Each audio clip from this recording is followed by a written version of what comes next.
ओम नमः शिवाय। ज्ञान बटका यूट्यूब चैनल में आपका बहुत बहुत स्वागत है। आज हम आपको शिव महापुराण कथा अध्याय 4 लेकर आए हैं। अभी तक आपने पहले वाले अध्याय को नहीं सुना है तो हमारे चैनल पे जाकर के उस अध्याय को भी सुन लें। और हमारे चैनल पे अधिक मास की कथा भी सुनाई जा रही हैं, अगर वो भी आप सुनना चाहते हैं तो जाकर के सुन सकते हैं। ब्राह्मण बोले, नारी तुम सौभाग्यशाली हो जो भगवान शंकर की कृपा से तुमने वैराग्यपूर्ण शिव पुराण की कथा सुनकर समय से पहले अपनी गलती का एहसास कर लिया है। तुम डरो मत और भगवान शिव की शरण में जाओ। उनकी परम कृपा से तुम्हारे सभी पाप नष्ट हो जाएंगे। मैं तुम्हें भगवान शिव की कथा सहित वह मार्ग बताऊंगा जिससे द्वारा तुम्हें सुख देने वाली उत्तम गति प्राप्त होगी। शिव कथा सुनते ही तुम्हारी बुद्धि शुद्ध हो गई है और तुम्हें पश्चाताप हुआ है तथा मन में वैराग्य उत्पन्न हुआ है। पश्चाताप ही पाप करने वाले पापियों के लिए सबसे बड़ा प्रायश्चित है। पश्चाताप ही पापों का शोधक है, इसके ही पापों की शुद्धि होती है। सत्पुरुषों के अनुसार पापों की शुद्धि के लिए प्रायश्चित पश्चाताप से संपन्न होता है। जो मनुष्य अपने कुकर्म के लिए पश्चाताप नहीं करता वहाँ उत्तम गति को प्राप्त नहीं करता, परंतु जिसे अपने को कृत्य पर हार्दिक पश्चाताप होता है वह स्वयं उत्तम गति का भागीदार होता है, इसमें कोई शक नहीं है। शिव महापुराण की कथा सुनने से चित्त की एवं शुद्धि एवं मन निर्मल हो जाता है। शुद्ध चित्त में ही भगवान शिव और पार्वती का वास होता है। वह शुद्ध आत्मा पुरुष सदाशिव के पद को प्राप्त होता है। इस कथा का श्रवण सभी मनुष्य के लिए कल्याणकारी है, अतः शिव की आराधना व सेवा करनी चाहिए। यहाँ कथा भव बंधन रूपी रोग नाशक करने वाली है। भगवान शिव की कथा सुनकर हृदय में उसका मनन करना चाहिए, इससे चित्त की शुद्धि होती है। चित्त शक्ति होने से ज्ञान और वैराग्य के साथ महेश्वर की भक्ति निश्चय ही प्रकट होती है तथा उनके अनुग्रह से दिव्य मुक्ति प्राप्त होती है।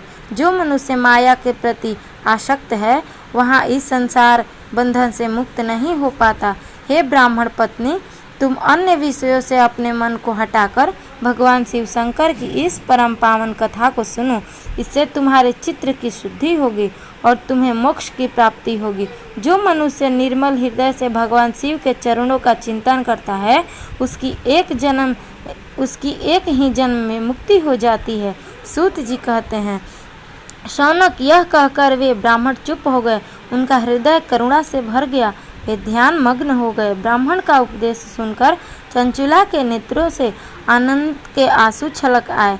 वह हर्ष भरे हृदय से ब्राह्मण देवता के चरणों में गिर गई और हाथ जोड़कर बोली, मैं कृतार्थ हो गई। हे ब्राह्मण, शिव भक्तों में श्रेष्ठ स्वाभिमानी धन्य है। आप परमार्दर्शी हैं और सदा परोपकार में लगे रहते हैं। साधु, मैं नरक के समुद्र में गिरी हूँ, कृपया कर मेरा उद्धार कीजिए। जिस पौराणिक व अमृत के समान सुंदर शिव पुराण कथा की बात आपने की है उसे सुनकर ही मेरे मन में वैराग्य उत्पन्न हुआ है। उस अमृतमयी शिव पुराण कथा को सुनने के लिए मेरे मन में बड़ी श्रद्धा हो रही है, कृपया आप मुझे उसे सुनाइए।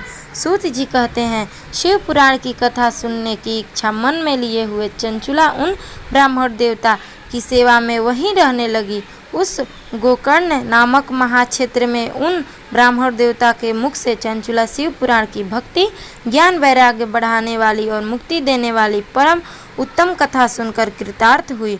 उसका चित्त शुद्ध हो गया। वहाँ अपने हृदय में शिव के सगुण रूप का चिंतन करने लगी। वह सदैव शिव के सच्चिदानंदमय रूप स्वरूप का स्मरण करती थी। तत्पश्चात अपना समय पूर्ण होने पर चंचुला ने बिना किसी कष्ट के अपना शरीर त्याग दिया। उसे लेने के लिए एक दिव्य विमान वहां पहुंचा। यहाँ विमान शोभा साधनों से सजा था एवं शिवगणों से सुशोभित था। चंचुला विमान ते शिवपुरी पहुंची, उसके सारे पाप धुल गए, वह दिव्यांगना हो गई। वहाँ गौरांगी देवी मस्तक पर अर्धचंद्र का मुकुट व अन्य देव आभूषण पहने शिवपुरी पहुंची। वहाँ उसने सनातन देवता त्रिनेत्रधारी महादेव शिव को देखा। सभी देवता उसकी सेवा में भक्ति भाव से उपस्थित थे।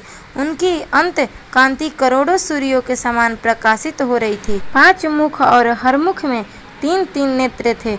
मस्तक पर अर्ध चंद्राकार मुकुट शोभायमान हो रहा था। कंठ में नील चिन्ह था। उनके साथ में देवी गौरी विराजमान थी, जो विद्युत पुंज प्रकाश के समान प्रकाशित हो रही थी। महादेव जी की कांति कपूर के समान गोरी थी। उनके शरीर पर श्वेत वस्त्र थे तथा शरीर श्वेत भस्म से युक्त था। इस प्रकार भगवान शिव के परम उज्जवल रूप के दर्शन कर चंचुला बहुत प्रसन्न हुई। उसने भगवान को बारंबार प्रणाम किया और हाथ जोड़कर प्रेम, आनंद और संतोष से युक्त हो विनीत भाव से खड़ी हो गई। उनके नेत्रों से आनंद आंसू की धारा बहने लगी।